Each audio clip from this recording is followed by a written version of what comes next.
So friends, this is the majority of what we found since May, or more like June of 2014. So yes, as most of you know, we are still considered beginners. We started in May of last year and kind of went all out in June, July. So all this and some more boxes that are out in the garage are since, it's basically one season, not even quite yet, since right now it's only January.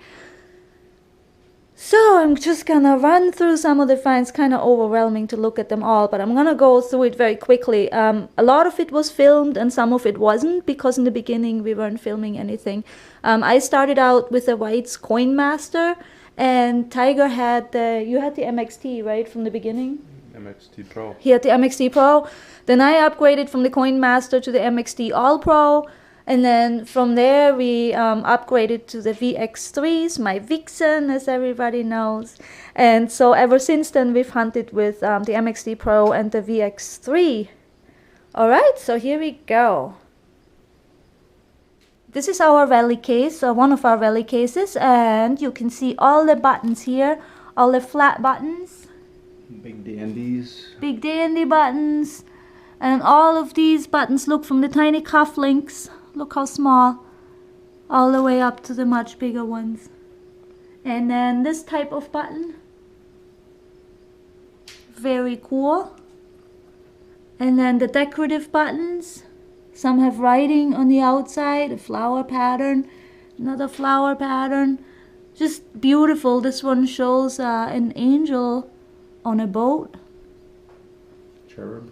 A cherub, yep. Flower basket. Nice writing. I love those buttons. It's just really beautiful.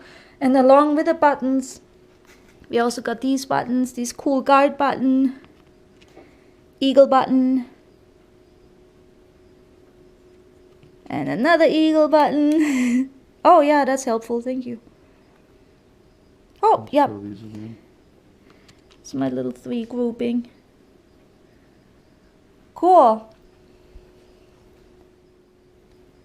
And here are some of our buckles and suspender clips. In all, like shoe buckles, knee buckles, hat buckles, belt buckles. This beautiful buckle, it's a rich patina on it. Again, in all sizes, from a little baby buckle to really big shoe buckle. This is just a frame of one. And then we have this whole box over here that are all buckles or buckle pieces. And from buttons and buckles onto bullets, we find a lot of modern bullets.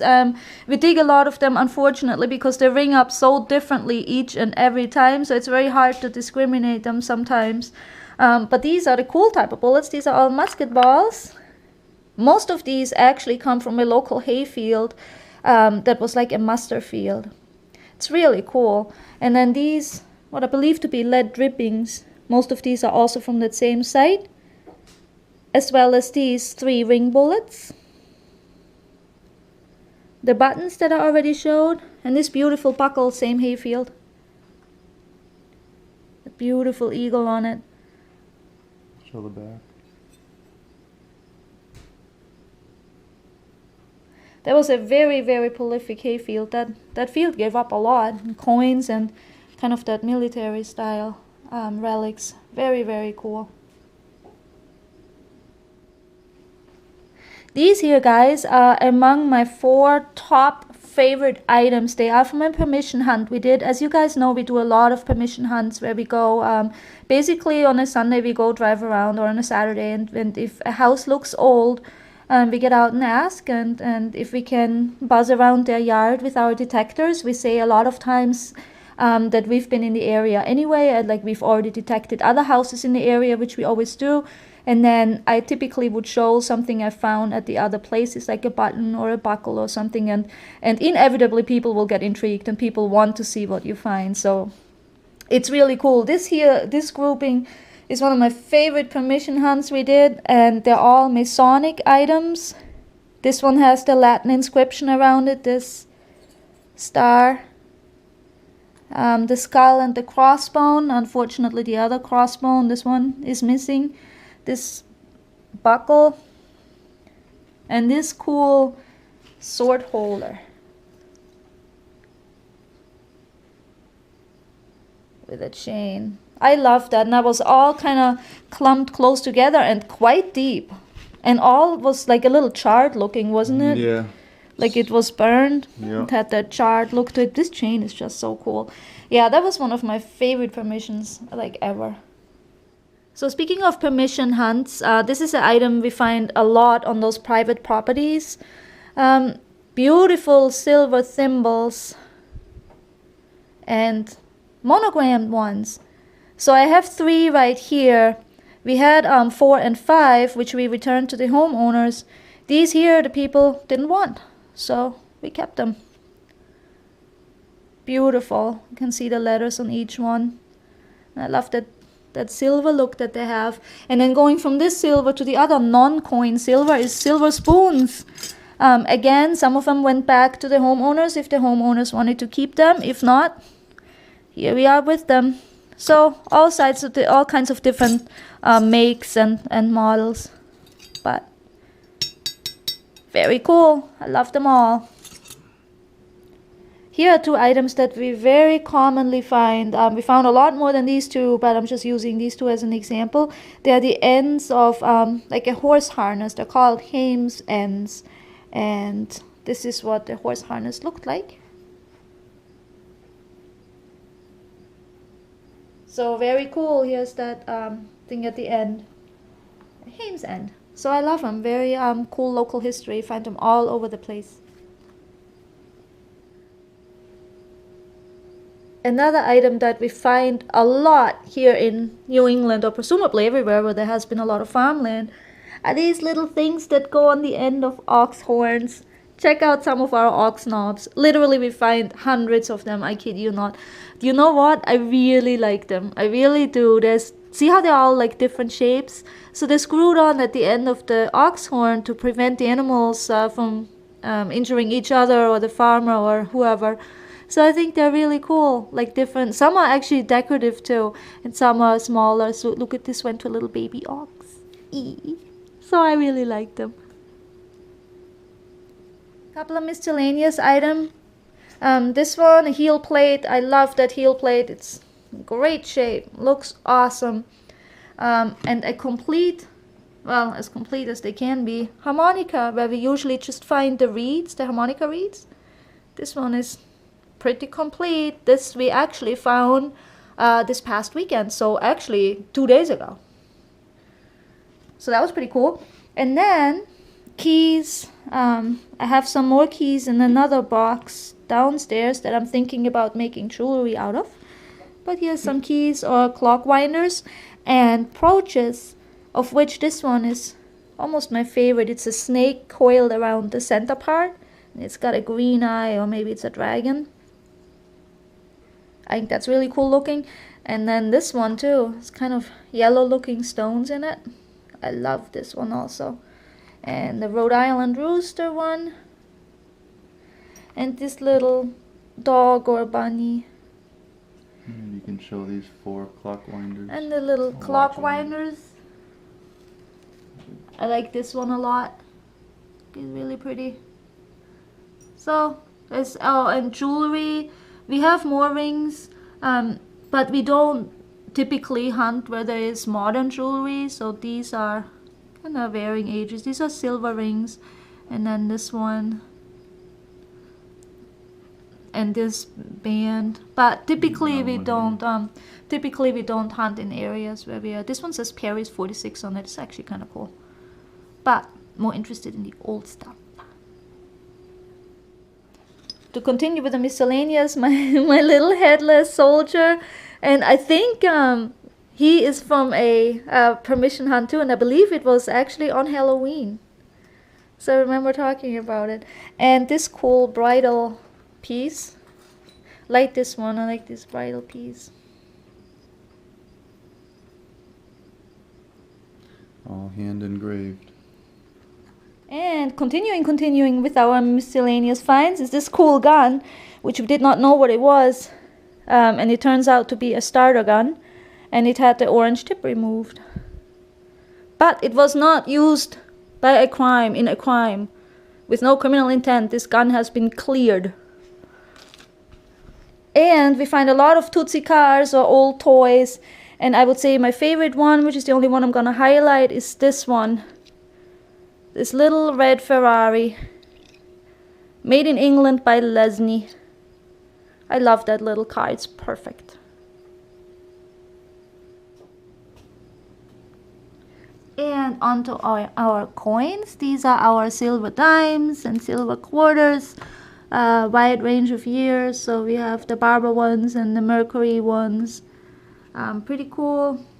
Our oldest coin and my personal favorite, the 1773 4 real that I dug, I believe it was in August, out of a local cornfield.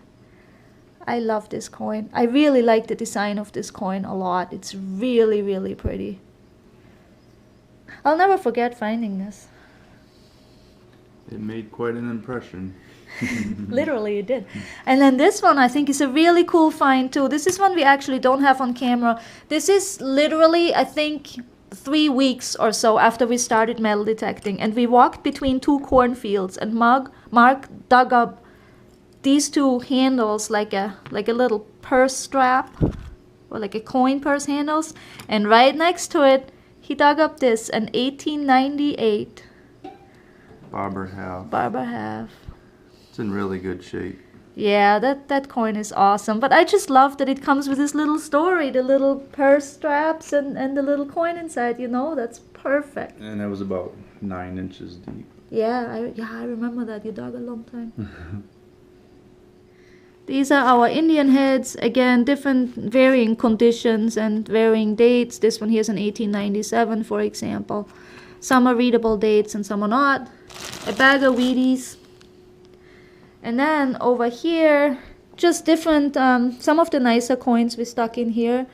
Like this one is a really cool coin. It's a 1787 Fujio, dug at a private hunt. The date is readable, the backside not too bad, but the sundial design that's on the front is pretty hard to see. It says, that's the one that says mind your own business on it. Mind your business. Mind your business. I think that's pretty cool. Ben Franklin saying. And then this token, I'm just picking up a couple of random pieces that has that stamped heart in it. Actually is a draped bust. Yeah. Large it's cent. a large cent draped bust, and see somebody, it's like stamped Got a with a merchant heart. stamp. I think that's what makes it so unique. I love this one. And a bunch of large cents. The cornfields like giving up large cents. Queen Victoria, large cent. Yep. There's some detail, but it's very vague. Yeah, it is hard to see. This one like in 1817, 1853, so all kinds of different years, as you can tell. 1847, and these are in nicer shape. A 2-cent one, another 2-cent one. Then we got a couple of V-nickels in this box, and a Barber quarter. Barber quarter. Frankie. Pretty cool. When people ask me what my favorite find is, of course I'm gonna say my 1773 4 real, but it's really my bells. Here's the majority of a couple I used for decorative purposes, so they are not here, and I love them all. They range from really little to the big ones back here. Some dingle, some don't. Some are this style, Conestoga style, and some are the conventional Crodal bell design, and I absolutely love them all. It's my favorite find, and seem to find quite a bit of it. So friends, I want to thank each and every one of you for following my journey, Tiger and my journey since May of last year. We've done a lot. We've gone digging every Saturday and every Sunday, and then summertime after work, people always ask me, do you work? Yes, I work actually a lot of hours, Monday through Friday. But every free second we get, we're out there digging on the weekends from sunrise until sunset, even now that there is like knee-deep snow outside. So I guess we are hooked big time. I work too. Yes, Tiger works too, also full time. So we are pretty busy, but the spare time goes to digging, and that's about it. We actually gave up bass fishing for it, pretty much 100%. So I want to thank all of you for your comments, for your help, for all the advice you've given me, for subscribing to the videos or commenting on the videos, talking on Facebook. It's been really, really cool, and I look forward to next season, and I wish you all happy hunting and good luck.